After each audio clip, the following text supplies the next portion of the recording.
13, magsugod na diri sa 1 to 10 ha. Mao ni ang gitawag og Great Revelation. Kaya dili na nato mahibawan kung unsa na ang rapture. Which is walay rapture, caught up lang. Yang gingon diri ha. And I stood upon the sun of the sea and saw a beast rise up out of the sea, having 7 heads and 10 horns, and upon his horns 10 crowns, and upon his heads the name of blasphemy. Muning nakita ni John the Beloved ha, nga din adunay usa ka mapintas nga manunat ni gula dito sa dagat, nga din adunay 7 ka ulo. Unya diya sa 7 ka ulo adunay 10 ka sungay. 7 ka ulo lang, 10 ka sungay. Sa ato pa adunay 3 ka ulo dito nga tagduha ang sungay aron man 10 ka matod pa niya kat 10 ka sungay. Adunay unom dito aw upat dito, ang upat ka head dito tagsalag sungay. Upon his head the name of blasphemy. Sa iyang ulo naa diya ang pagbugal-bugal. And the beast which I saw was like unto a leopard, and his feet were as a feet of a bear, and his mouth as the mouth of lion. And the dragon gave him his power, and he sat on great authority. Kini daw kunong mapintas nga mananap na ulo ni nga leopard, na anitiil nga murag bear. Unya ang iyahang mga baba musulti ni og blasphemy. Yang ang baba mo ni ang baba sa layon. Nga din ang dragon, ang naay upat ka heads nga dragon, nga matod pa niya naghatag kaniya kagahom, nga din naglingkod diya sa dakong authority. Kaning meaning gingon din eh. Nya na sila authority, kaning dragon kining lawas power ni.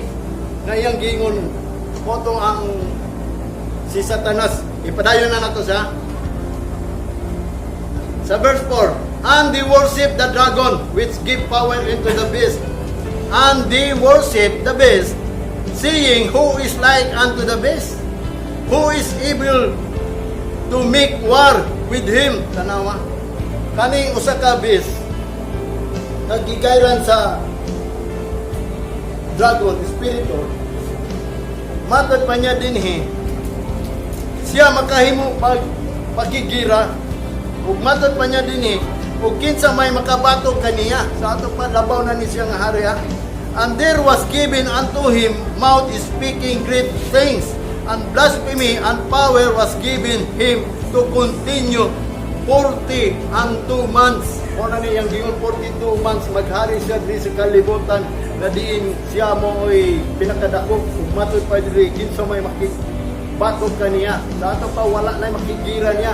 Mo na ning giingon dili sa Revelation nga dunay usa gyud ka hari, nga diin kaning hari ani walay lain isulti blasphemous land sa kahitasan nga nagpuyo diya sa langit tungod sa mga Diyos nato nga dialagaran. So sa ato pa matawag ni against kang Kristo ang Christ, na mao na hinungdan nato pa nila nga dili daw sa kalibutan na ay Antichrist. Tinuod man gyud na kanang dili gusto ni Kristo Antichrist, na meaning sa anti against si Kristo.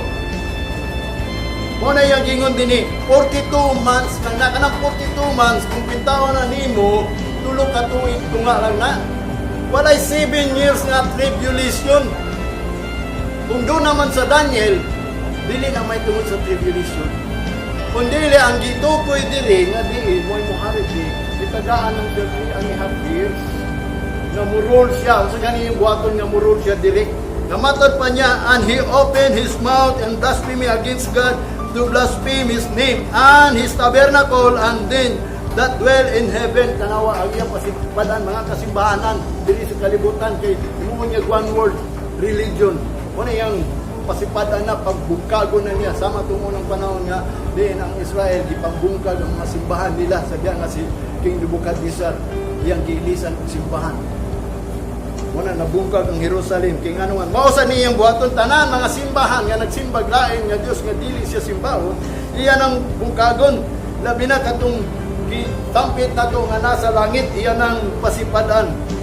Matod sa verse 7, and it was given unto him, matod pa niya, to make war with the saints and to overcome them, and the power was given him over all kindred and tongues and nation. Mao ni usab kabutan nga di nahadlok sila muwali ini kingano. Nalimang ka na overcome yung mga balaan. Ang tawag sa Kristohanon, balaan na siya. Ang iyang na-overcome, katulang wala kasulod sa provision sa Ginoo. Muna'y usa ka delikado nga iyang ma-overcome. Doon ay mga balaan nga mingon sila iya sa Ginoo. Nga dili di ay. Muna nga hinungdan nga daghang ko'y mga Kristohanon. Musunod nila kay marka good. Dili makakambalibad. Munang usa ka pait nga giingon ni Kristo. Beginning of sorrow kay ngano man kung dili gyud ka silyuhan, di ka makasulod sa giingon ni Kristo nga musulod yung tanang itawag o reminit nga adlaw. Matod pa niya, mo nang mahitabo nga diin, makabigit siya. Mo nang nakapahit sa mga Kristohanong dili maninood ha. And all that dwell upon the earth shall worship Him, whose name are not written in the book of life of the Lamb is slain from the foundation of the world. Usa pa ni, bisag pagka-Kristohanon ka, kung wala may sulat ang imong ngalan, diya sa basahon sa kinabuhi. Di sa pag-ingno nimo nga, di ko gyud mo magpamarka, di pamarka ka gyud kay ngano man, imong ngalan, wala na daan na sulat. Wala na ka girikod, nga dili ka magpamarka, di ka, kaya ang dili magpamarka, kadto lang mga pangalan nga na-record yan sa langit. Kababaw mo kung saan pag-record sa ngalan nato sa langit. Muna usa kabutang wa po nila niya sulti ni nawali. Pero kamo sultihan kamo saan pag-record sa itong ngalan niya. Nabasa na ko ni, nasabta na ko, Lord, muna na din pag-record sa among ngalan niya sa langit. Amo na i-record. Ipa-record na muna sa imuha Ginoo. Kaya doon ay gisulti niya din nga diin ma-record atong ngalan. Pabita na si Jesus Christ nagwali siya. Matod pa niya, ayaw ninyo ikalipay nga diin si Satanas o mga kaaway nato sa kalibutan ng patuon nato, kundi ikalipay ninyo nga inyong ngalan nasulat sa basahon sa kinabuhi. Mo bitaw na nga ang pangutana karon sa mga tao, unsaon pagsulat sa atong ngalan diha sa libro sa basahon sa kinabuhi aron dili ta waadto sa pagmarka. Mo bitaw na ako isulti na ninyo unsaon pag-record. Ma-record ra ni. Kung ipadayon na nato niya. If any man have an heir, let him hear. He that leadeth into captivity shall go into captivity. He that killeth with his sword must be killed with a sword. Here is the patience and faith of the saints. Muna niya ang pagtuo sa mga balaan, mga Kristohanon. Kanang mga Kristohanon sa tinuod lang mga balaan na kay nganuan, nidawat sila sa dugo ni Kristo, gihugasan na sila. So gitawad na sila balaan. Mo nang gusto sa Ginoo, maglakaw na daw ta sa kabag-o. May balaan naman ta. Doon sa ako niya nga itong pagkabalaan, masigapalong man, masigapalong. Mo bitaw na, magatag ang time ang Ginoo nga sin no more, nga dili na ni masigapalong. Sin no more na. Musulot ka sa simbahan sa Ginoo, sin no more. Mo bitaw na kung makasala man tagamay, mo nang gingaw ikong isa dayon kay He is faithful and just to forgive us. Ang importante lang nga pag-abot nato diri sa simbahan, na dili nato malapas ang sugo sa Ginoo. Ordo kung nasayop man tagamay dito, basta pag-abot diri sa simbahan kay ang sala manggod, the transgression of law ang tanang sugo sa Ginoo diri sa simbahan, sa balay sa Ginoo, diri ta dapat musulod nga diin wala nato tumana ang sugo sa Ginoo. Nga diin labi na ka nang giingon, love the Lord with all your heart. Mo na kumuani ka dinhi tungod kay imong kasing-kasing. Diya si Kristo. So adlaw ni sa Ginoo mo nang gimong buntag pasayuan ni dayon. Makita nga naigugma ka sa Ginoo. Libati naman taggugma sa usag-usab ba? Ang sa may hinungdan nga nino, sa may mong nabati sa diyan na mahigugma ka. Excited kayo ka, di nagani ka halos matulog. Magani ka halos nga magmaistorya, kay nga naman, gibati na nimo ang gugma. Usag na diya sa Ginoo ang gusto niya na siya lay gugmaon. Ibo kasing-kasing nimo, kalag, puso, ug ginahuna sa adlaw niya. Naman tayo nung kadlaw, saan man na nato na. Ang gusto lang niya kanang iyang adlaw, kanang katag siya adlaw. Para kumuha mo din eh, kinanglang gugma na sa Ginoo yung pag-anay din eh. Kung na iyang gingon din eh. Katong tanan, nga iyang pagadumalaan, sulod sa 42 ka bulan, kato lang ilang ngalan nga wa ni sulat sa pasahod sa Ginoo. Muna sa verse 17 nga matod pa niya, balik ko na to. No man might buy or sell without the mark of the beast.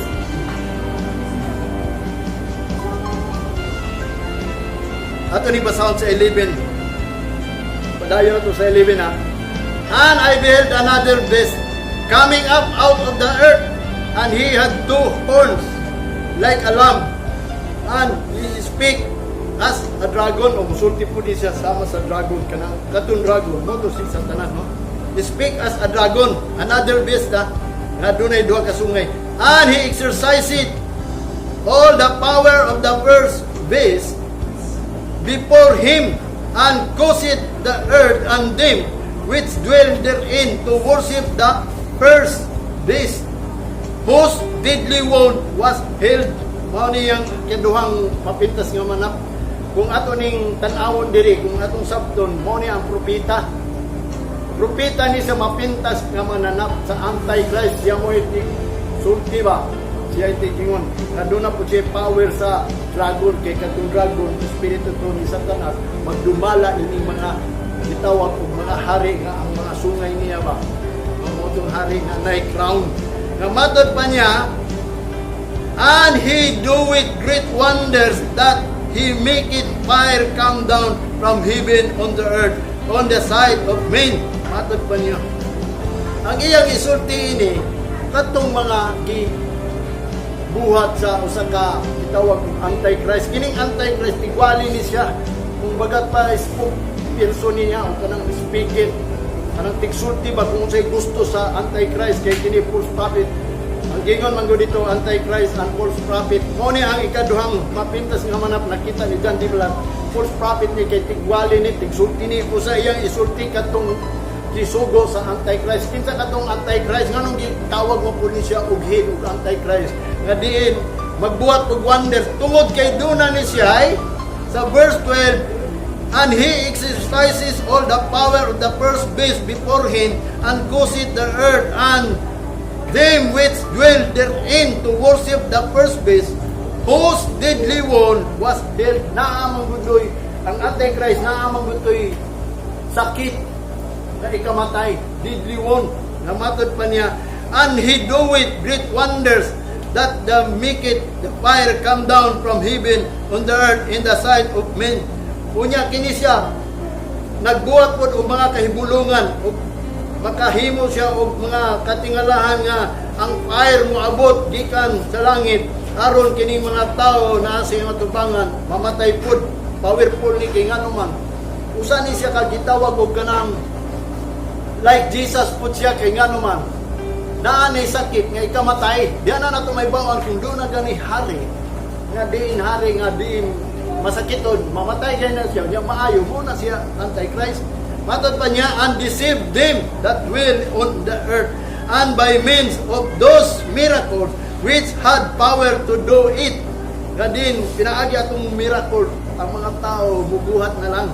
Nga matod pa niya, in the sight of the beast, saying to them, dwell on earth, that they should make an image to the beast, which had the wound as a sword did live.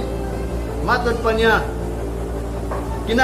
nga iyang buhaton ning mga gitawag kining ikaduhang mapintas manap nga diin sila musimba ingon nga diin sa tubangan niya nga diin gisugo kuno kining mapintas nga mananap sa first mapintas nga manap nga diin magsimba sa iyang image. Mo ni ang ikaduhang mapintas nga mananap kung false prophet nga magsugo siya sa pagsimba sa imahe sa punong sa mapintas nga manap nga diin ang iya daw punong samad pinaagi sa espada na buhi siya. Ikamatay man to niya, nabuhi siya sama ni Kristo ba nga namatay niya, nabuhi po. Muna inungdan nga siya like God kanang iyang patas gud niya ang iyang kaugalingon nga diin murag Dios gud siya kay makahimong pud milagro. Sa verse 15, and he had power to give life into the image of the beast. Nga diin siya naghatag pud kuno og power sa mga pintas nga manap katong image gani kay matag tao na dis kalibutan kung maghari na siya pabuhaton nagribulto ang mga tao naa na sila altar naa na sila tulumanon nga din anang tagnaan ang musimba yun sila. Nya kanang image daw tagaag power na ang dili kasimba pat yun. Kini spiritual niya, i-explicar karon hapon ninyo nga di kanang revolto oldo at kali usa na kagitawag og computer ba nga mutan-aw nimo. Pag dili gali ka makita nga nagsimba kaniya, matod pa niya dito, may bawaan ka na, mo itong hinungdan nga di, patid ka diritso. O bito na nga din niyang gihimo niya, that the image of the beast should both speak and cause that many as would not worship the image of the beast should be killed. Nga kani, makasulti daw ni siya. Pero ang kani dili gini image of the beast, kanang kwan ba, kanang espiritu kundi ang buot pasabot ini sa Revelation, mga pamaagi ni Diyos kalibutan sintahay kanang gitawag o kanang computer na diin, siyempre sulti man ang computer or naghimo naman ang mga tao o mga robot nga makasulti niya kung himuon niya ng robot na diin sama sa dagway sa mga pintas nga napakahimog pagsulti unya makatugan nimo nga diin dili ka gitawag mo or kanang robot pwede na muliho karon naa naman ang karon dire kay kining mga butangan ni usa ni ka pamaagis pag dumala dito sa kalibutan labi na kining gitawag og one word nga naa na sila pamaagi mo ni ang image nga buhaton nga makahimo ni pagpatay sa mga tao nga bisag na markahan siya hindi siya kasimba patyon siya sa verse 16 and he caused all both small great rich and poor free and bond to receive a mark in their right hand or in their forehead, and that no man might buy nor sell, save he that hath the mark, or the name of the beast, or the name of his name. Verse 18, here is the wisdom. Let him that hath understanding count the number of the beast, for it is the number of man, and his number is 636. O ba na ni 666? Katong daog sa gira, na wanay makagira niya, mo na niya ang iyang buhaton.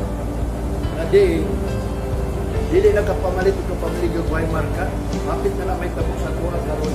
Pero bisan pa yun na, nalagay provision, mo na ito ang sudlon karon ang provision sa Ginoo pangayoon nato nang usan kita nga din ang Ginoo naghatag provision nato ay para sama pud sa tuwan sa arka ni Noah mo to provision nila mo bita sa Revelation chapter 19 verse 20 and the beast was taken unya ang mapintas daw gikuha na and with him the false prophet o ang false prophet that wrought miracles before him nga di siya naghimo og mga milagro with which he deceived them that had received the mark of the beast and them that worship his image. These both were cast alive into a lake of fire burning with brimstone. Ano ni ang mga mapintas nga manat sa verse 19. Waora ni siya katong mga nagbuhat og milagro dalon to sa Ginoo ngadto sa lake of fire kay ngano man mga hari man ni sila nga gisudlan sa espiritu ni dragon. Kana si dragon mo na ang gitawag og espiritu ni Satanas, the old serpent. Nang pagbati niya ba murag dragon, gipurma na nag-dragon kay nga naman aron masabtan sa tao pero actually espiritu na. Para gud nato diri nga adunay espiritu sa ni Satanas. Si Pedro, abi nimo sa tinuod lang nasudlan siya sa espiritu ni Satanas. Kadali lang. Nga naman samtang si Jesus Christ padulong na dito sa lugar, nagiinan siya ayaw kato dito kay sigurado yung dakpon ka Jesus. Wanang ningon si Jesus, samtang nanlakaw ang mga disipulo, kauban nila, uban po si Pedro, matod pa ni Jesus Christ, ang panahon mo abot na nga ako, ilansang na sa cross. Ilansang na daw sa cross. Niya, man siya lakabalo si Pedro nga nganong ilansang siya sa cross. Dito naman hibawan nga di ay katuyang gipangwali itong unang panahon nga iyan lo kato ng iyang mga katawhan pinaagi sa gitawag o giprapisi man sa Old Testament na ilansang yun siya sa cross kaya nga naman mo man ay paglukat daw niya sa mga Israelites. Wa kay numdon si Peter ato mo to hinungdan pagsulti niya na ang anak sa tao ilansang na gyud mo nang padulong siya dito nahadlok sila Peter kay nganong mo ato man gyud siya kabalo gyud siya ilansang siya. Matong niingon si Pedro, palayo ka na, Ginoo, nga ikaw ilansang sa krus. gilingi dayon siya sa ni Jesus si Pedro. Matod pa ni Jesus Christ, Pedro, nga ano manggiyawaan ka. Kali maka ang pabadlong lang niya, nga dili unta siya malansang sa krus, ang nag-guide niya giyawaan na. Manang ningon si Jesus Christ, wa magugad kabalo sa burato sa Ginoo. Nga ang gibuhat ni Jesus Christ, aron nga ang paglukat, niya gibadlong ni Peter, kay kung gibadlong patunyag, nito man si Jesus Christ, o dili, mapasaylo ang tao. Muna nga din, ang gituman ni Jesus Christ ang kabubuton sa mahan, ang sugo, na siya mo'y bulukat sa tao. Muna, kung doon na may bulato na ito diya sa Ginoo, kung mubadlong mo, sa tinuod lang, ang Espiritu ni Satanas na ani mo, ang tanan mo babag na ito nga muanit na di sa simbahan, bisan pa ng kinsa na yung kauban diya sa balay ninyo, kung mubabag gani na sa imo, nga ikaw buot manhid din kay kini mo ang bulaton sa Ginoo, nga din kita gayon, kitagaan ko sa kaadlaw, para himayahon ang Ginoo. Bilang nga ang Ginoo mo'y nagbuhat nato. Kung na, kung badlungon gani di mo ng adlaw, nga di kagagdo dito, mo nang giingon ang Espiritu ni Satanas na amin na. Mo bitana nitag na, kung maging kaninyo din, ang pulong sa Ginoo. Guidance ni nato, painumdum ni nato, ilabi na ang katapusan, napit na. Mo na yung giingon, ha? Last sign na ni.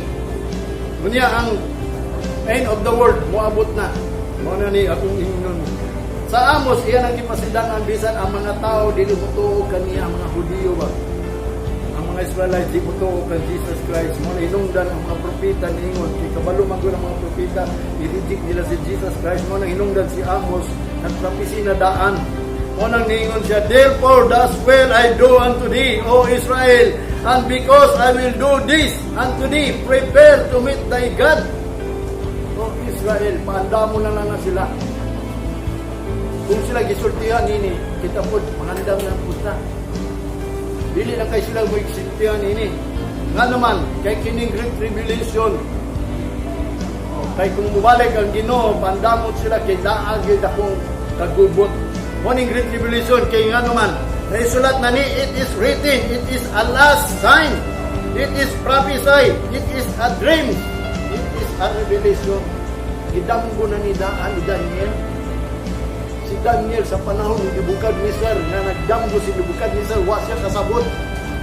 Gi-interpret ni Daniel, kay nga naman si Daniel gihantagan og knowledge. Kay matod pa ni Daniel, dunay Dios, giingnan niya si Nebukadnezar, dunay Dios nga maga-reveal sa secret. Dili sa kalibutan. O na na-interpret ni Daniel ang damgo ni King Nebukadnezar. Na iyang gidamgo dito, ato lang ang i-summarize. Ito na ito. Usa kay revolto, ako kayo. Motong, anong ato itong baliko na pasaptod na mo, aron di ka magsalita ng rapture, kay dili na mo ang rapture giingon.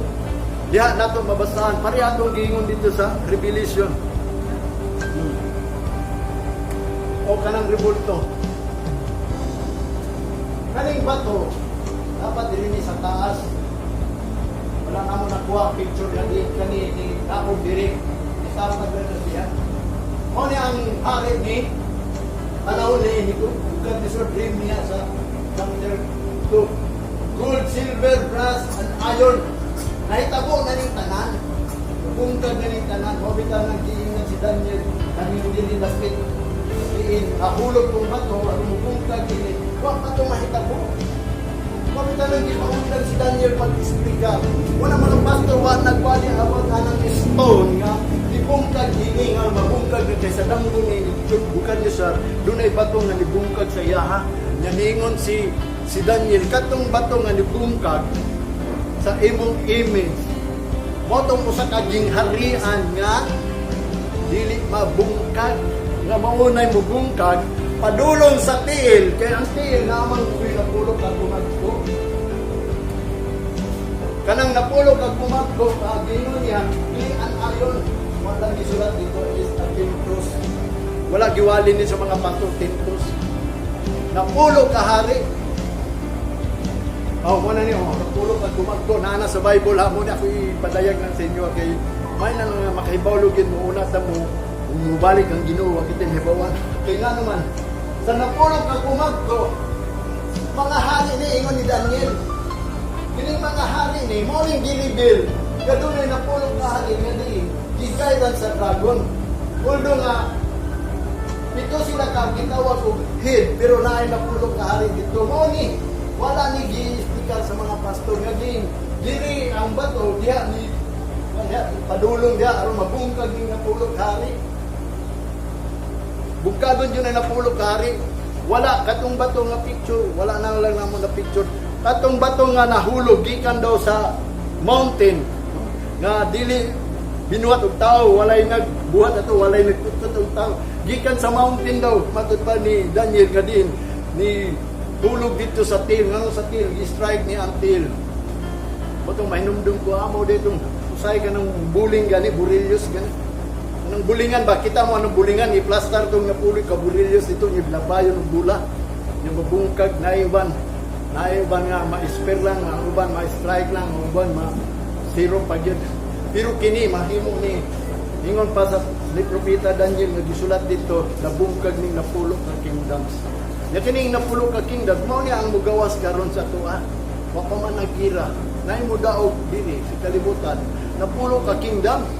Ya kining napulok ka kingdom nay usa diri ka kingdom nga dili wala gyud makabuntog niya katong gisulti diskutan sa Revelation kay gireveal ni kay ningon manggod diri sa libro ni Daniel giingnan siya sa manulunda Daniel taguhi lang usa ng ulungan na kanang gipasabot sa iya kay doon na po may uban gipasabot sa iya wala na ni gisulti sa hari pero naa siya meaning gipasabot ato katong gikan daw kuno bato gikan sa mountain wa bitaw nang mingon gikan sa mountain kay sabi nimo ang gusto sa Ginoo nga ang mga tao ang mountain mo nang buntod sa Ginoo